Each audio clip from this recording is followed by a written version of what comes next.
Bismillahirrahmanirrahim. Assalamualaikum warahmatullahi wabarakatuh. Innal hamdalillah nahmaduhu wa nasta'inuhu wa nastaghfiruh. Wa na'udzu billahi min shururi anfusina wa min sayyiati a'malina. May yahdihillahu fala mudilla lahu wa man yudlil fala hadiya lahu. Asyhadu an la ilaha illallah wahdahu la syarika lahu wa asyhadu anna Muhammadan 'abduhu wa rasuluh. Allahumma salli wa sallim ala sayyidina Muhammad wa ala alihi wa ashabihi wattabi'in wa man tabi'ahum bi ihsanin ila yaumiddin. A'udzu billahi minasyaitonir rajim. Ya ayyuhalladzina amanu taqullaha haqqa tuqatih wa la tamutunna illa wa antum muslimun. Amma ba'. Yang bersama Tuan Haji Ahmad Nazri Muhammad Yusof selaku penerbit rancangan tafsir Al-Quran dan seterusnya sidang pendengar yang dimuliakan Allah Subhanahu Wa Taala. Alhamdulillah, pertamanya malah sama-sama kita merafakkan setinggi kesyukuran kehadrat Allah Subhanahu Wa Taala di atas segala kurniaan nikmat dan rezekinya yang tidak terhingga. Selawat dan salam ke atas junjungan besar Nabi Muhammad sallallahu alaihi wasallam, ahli keluarga baginda dan para sahabatnya yang tercinta. Bersama saya, Profesor Dr. Muhammad Najib bin Abdul Qadir, Pusat Kajian Al-Quran dan As-Sunnah, Fakulti Pengajian Islam, Universiti Kebangsaan Malaysia, dalam slot tafsir. Mudah-mudahan Allah Ta'ala memberikan kepada kita kefahaman dalam kita memahami ayat-ayat Al-Quran. Tuan-tuan, puan-puan sidang pendengar yang dikasihi Allah Subhanahu Wa Ta'ala, pada hari ini kita akan menyambung kembali rancangan tafsir Al-Quran bagi siri ke-46. InsyaAllah pada kali ini kita akan menyambung perbincangan mengenai pentafsiran ayat ke-49 surah Al-Anfal. A'udzu billahi minasyaitonir rajim. Bismillahirrahmanirrahim. إذ يقول المنافقون والذين في قلوبهم مرض غر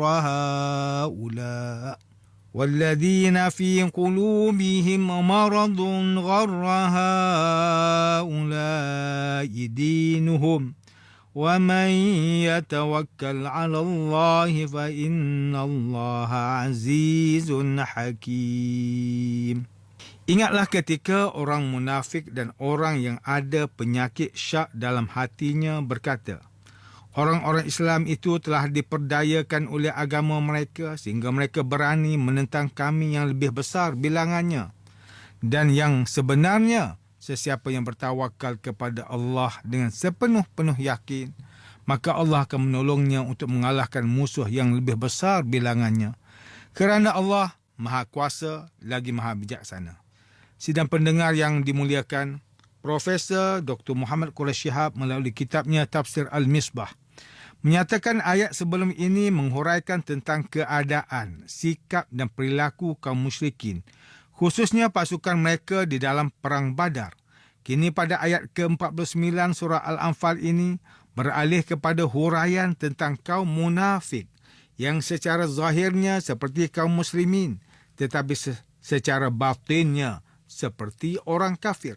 Di dalam ayat ke-49 ini menceritakan tentang dua golongan yang meragui keadaan kaum muslimin ketika itu, iaitu orang munafik yang berada di Madinah dan orang yang ada penyakit di dalam hati mereka, iaitu orang yang berada di Mekah yang tidak ikut berhijrah bersama Nabi sallallahu alaihi wasallam kerana belum mantap keimanannya.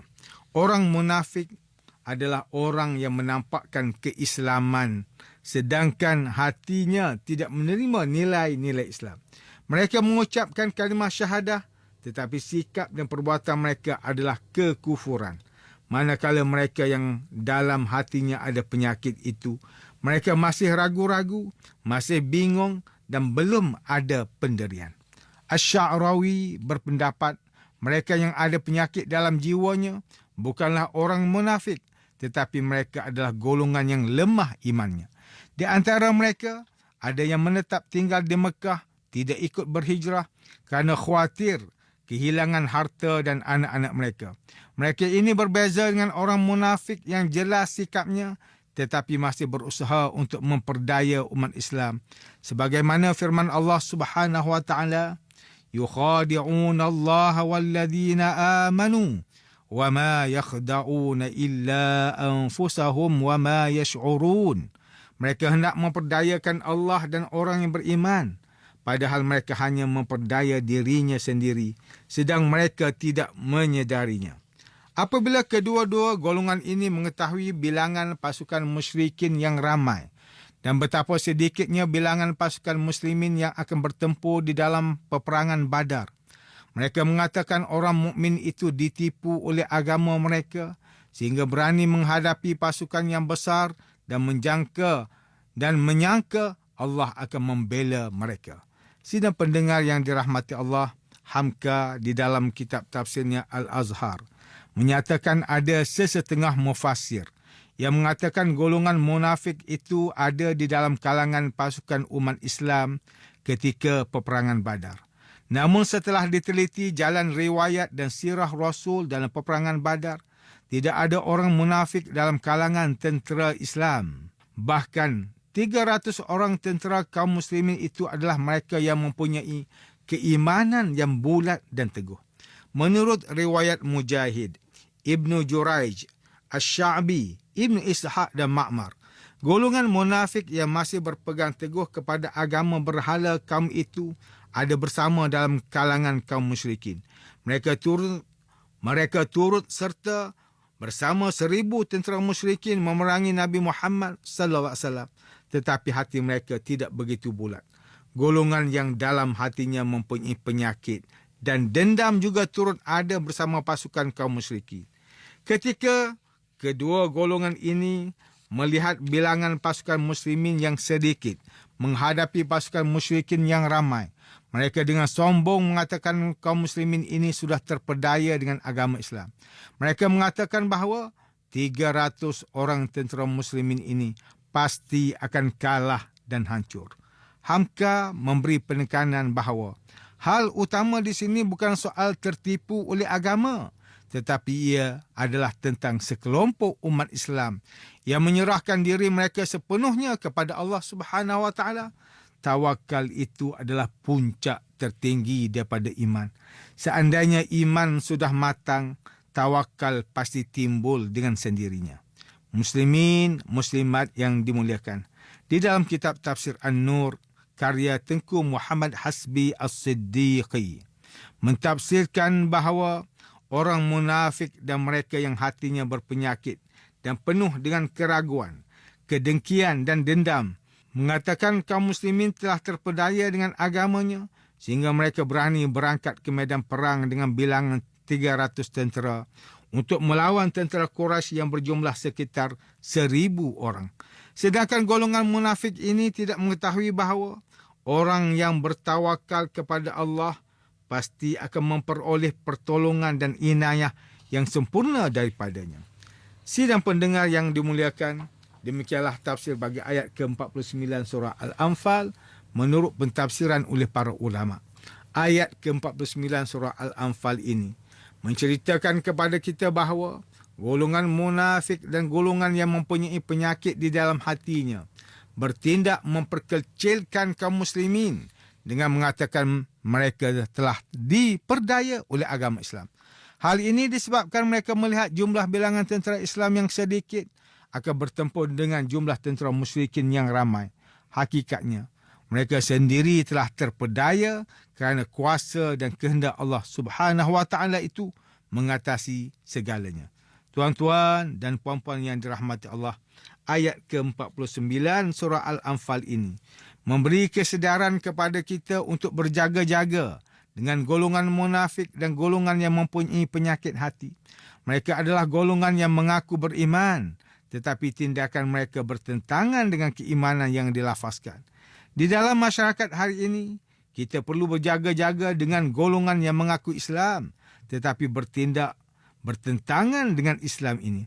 Sebahagian daripada mereka memperjuangkan ideologi yang bercanggah dengan Al-Quran dan Sunnah, seperti liberalism yang memperjuangkan hak kebebasan bersuara hingga melanggar batas agama. Sekularisme yang memisahkan urusan kehidupan daripada agama, sama ada dalam pentadbiran negara, pendidikan dan lain. Pluralisme yang menyamaratakan semua agama dengan Islam, sedangkan Islam itu satu-satunya agama di sisi Allah. Feminisme yang memperjuangkan hak wanita bagi menyamai dengan lelaki dan lain-lain. Ideologi ini akan merosakkan pemikiran masyarakat Muslim secara halus jika tidak ditapis dengan ilmu yang benar. Tambahan juga, sifat munafik ini juga merupakan satu sifat halus yang berkemungkinan ada di dalam diri sesiapa sahaja.